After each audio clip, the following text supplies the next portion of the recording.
14 जनवरी 2026 को पति-पत्नियां, girlfriend, boyfriend एक दूसरे से प्यार का इजहार कर रहे थे, तो वहीं उत्तर प्रदेश का एक छोटा-सा गांव है, उसमें एक महिला अपने प्रेमी के साथ मिलकर अपने पति की मौत की साजिश रच रही थी।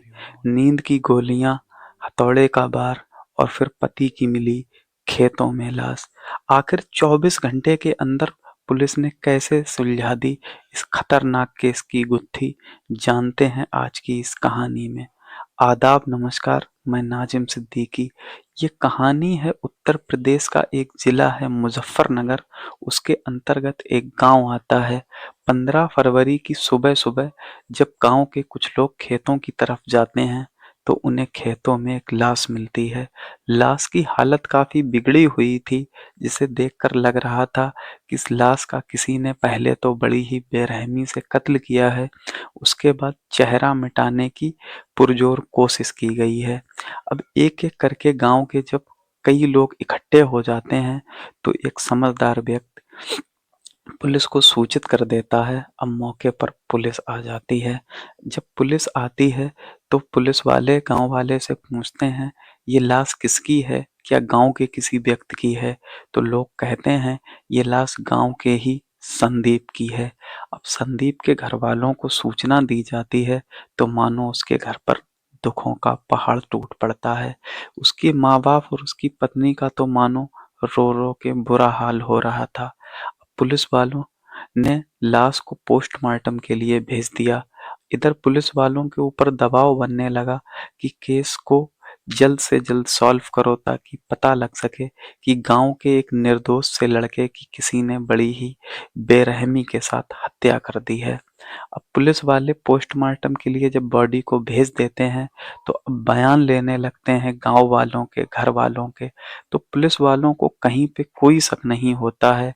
माँ-बाप से लेकर भाई-बहन से लेकर भैया और भाभी के सबके बयान सही थे, पुलिस को किसी के ऊपर शक नहीं जा रहा था। जब पुलिस वालों ने संदीप की पत्नी मीनाक्षी का बयान लिया, तो पुलिस वालों को उसमें कुछ विरोधाभास नजर आया, क्योंकि संदीप की पत्नी मीनाक्षी एक बात पर टिक ही नहीं पा रही थी। वो कभी कुछ कह रही थी, तो कभी कुछ कह रही थी। अब पुलिस वालों को उसके ऊपर हल्का सा शक होने लगा था। वो समझ गए थे कहीं ना कहीं इस कत्ल के तार इस घर के अंदर से ही निकले हैं। अब पुलिस वाले घर से बाहर आते हैं, और जब दोबारा से बात करते हैं अपने स्टाइल में गांव के कुछ लोगों से, तो उन्हें एक नई बात पता लगती है। उन्हें पता लगता है कि गांव का ही एक रहने वाला गौतम है, उसके साथ मीनाक्षी के नाजायज संबंध हैं। अब पुलिस वाले सबसे पहले उस गौतम के पीछे पड़ते हैं, तो गौतम को रोडवेज बस स्टैंड के पास से गिरफ्तार कर लिया जाता है। इधर जब गौतम को थाने में लाकर अच्छे से उसकी खातिरदारी करके जब पूछताछ की जाती है, तो वो सारी कहानी को बता देता है, अपना जुर्म कबूल कर लेता है। इसके बाद अब पुलिस वाले जब सीधे-सीधे मीनाक्षी को लेकर थाने पहुँचते हैं, तो वो भी अपना जुर्म कबूल कर लेती है।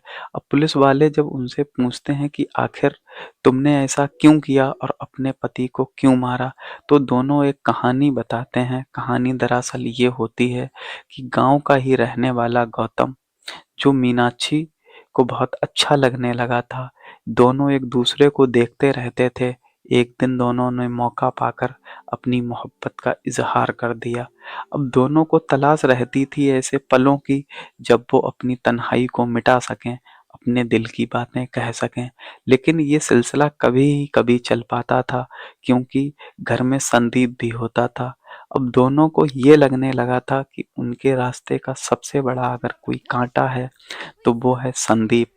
अब दोनों प्लान बनाते हैं कि किसी तरह से रास्ते से संदीप को हटा दें, ताकि हम अपनी ज़िंदगी मज़े से जी सकें।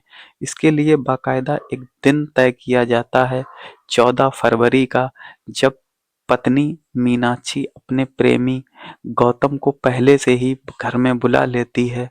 जब रात गए उसका पति संदीप घर आता है तो पीछे से उसके सर पर वार कर दिया जाता है एक हथौड़े के माध्यम से। अब हथौड़ा जैसे ही संदीप के सर पर लगता है वो अपने होश-ओ-हवास खो बैठता है और मौके पर ही ढेर हो जाता है। इसके बाद उसके सर पर कई वार किए जाते हैं, उसके चेहरे पर वार किए जाते हैं ताकि लाश का चेहरा बिगड़ जाए और इसकी कोई शिनाख्त ना कर सके। अब ये दोनों एक काम और करते हैं, लाश को एक बोरे में डालते हैं और मोटरसाइकिल पर बैठ के निकल जाते हैं रात के अंधेरे में गांव के किनारे उस सब को ठिकाने लगा देते हैं कि मानो किसी को पता ही नहीं लगेगा। इनके द्वारा जो कृत्य किया गया है वो छुप जाएगा और ये दोनों अपने-अपने घर चले जाते हैं। जब सुबह होती है गाँव वालों को जब वो लाश दिखती है और पुलिस आती है तो ये दोनों पकड़े जाते हैं और अपना जुर्म कबूल कर लेते हैं। इस कहानी में नाजायज़ संबंधों की वजह से एक बेकसूर व्यक्ति की जान चली गई। क्या नाजायज़ संबंध इतना सुकून देते हैं, इतना अपनापन देते हैं जो एक पति या पत्नी अपनी ही अर्धांगिनी का कत्ल करने पर या पत्नी अपने पति का कत्ल करने पर मजबूर हो जाती है। ज़रा सोचने की बात है। नाजायज़ रिश्ते कभी परमानेंट खुशी नहीं दे सकते। वो पल दो पल की हवस होती है जिसमें इंसान अंधा हो जाता है और अपने ऊपर काबू खो देता है और अपने ही किसी चाहने वाले का कत्ल कर देता है। इस कहानी में इतना ही। अपना ख्याल रखें, अपनों का खूब सारा ख्याल रखें। वीडियो को लाइक करें, चैनल को सब्सक्राइब करें। जय हिंद।